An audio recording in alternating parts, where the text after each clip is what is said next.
Good morning, everyone. So glad you could join us for coffee again.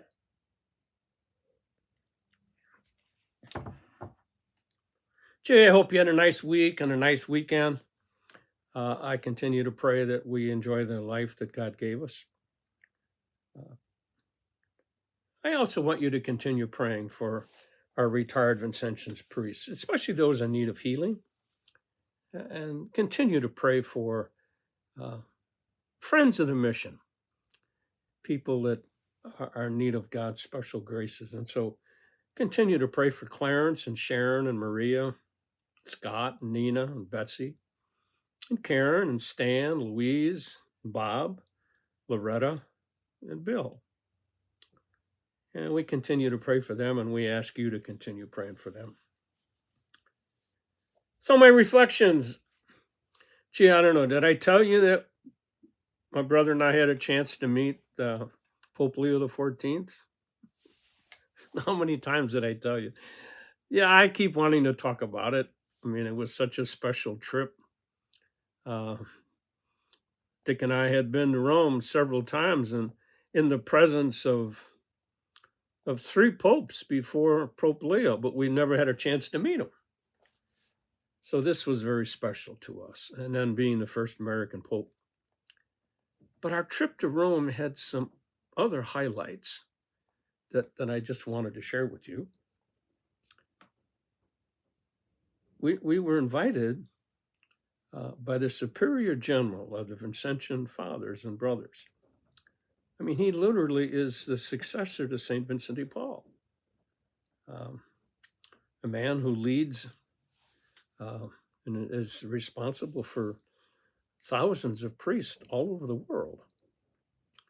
And the mother house that originally was in Paris that we visited was moved to Rome because the Vatican wanted all the religious orders to be more accessible. And so our Superior General, who lives in Rome, invited us for lunch. He and his council, which, is they have to meet in terms of the future of the community.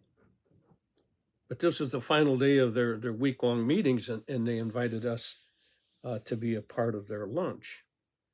So I got to tell you, our Superior General, Reverend Tomas Maverick, what a wonderful, wonderful person.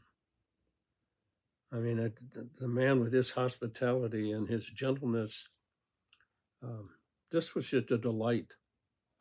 And this was the first time I had a chance to meet him.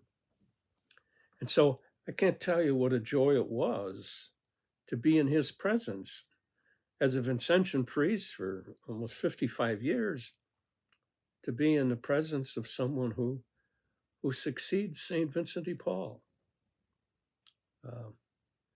And he just exudes the whole Vincentian spirit, spirituality. We're just so grateful to be in his presence. And we had a great lunch, met all the counselors, the curia of the Vincentian Fathers.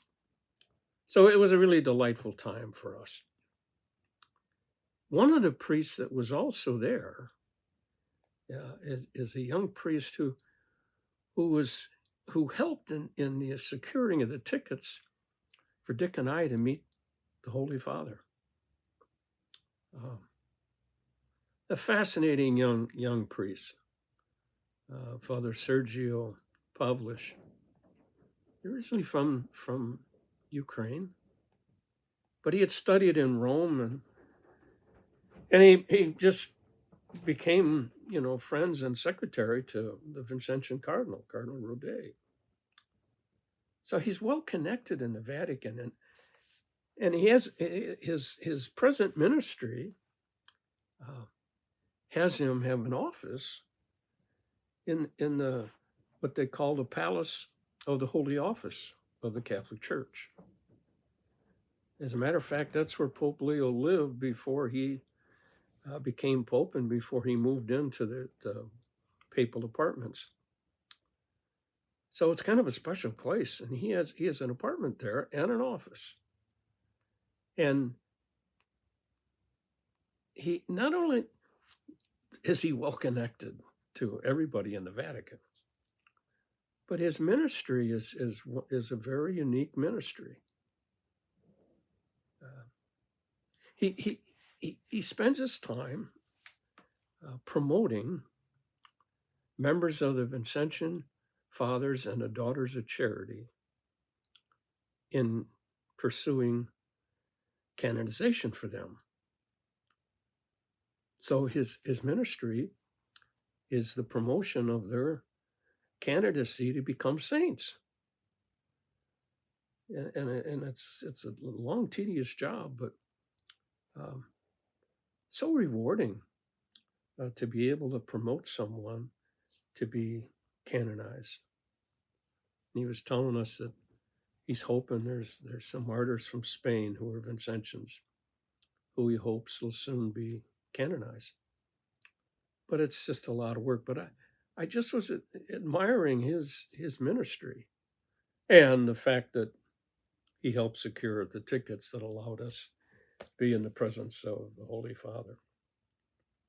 So I'm thinking here's a man who's promoting the case for sainthood for Vincentian priests and brothers and the Daughters of Charity.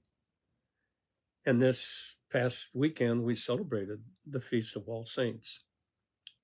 And I was thinking about all the work he does in trying to find the characteristics and the virtues and the evangelization, and many times the suffering of people that became saints.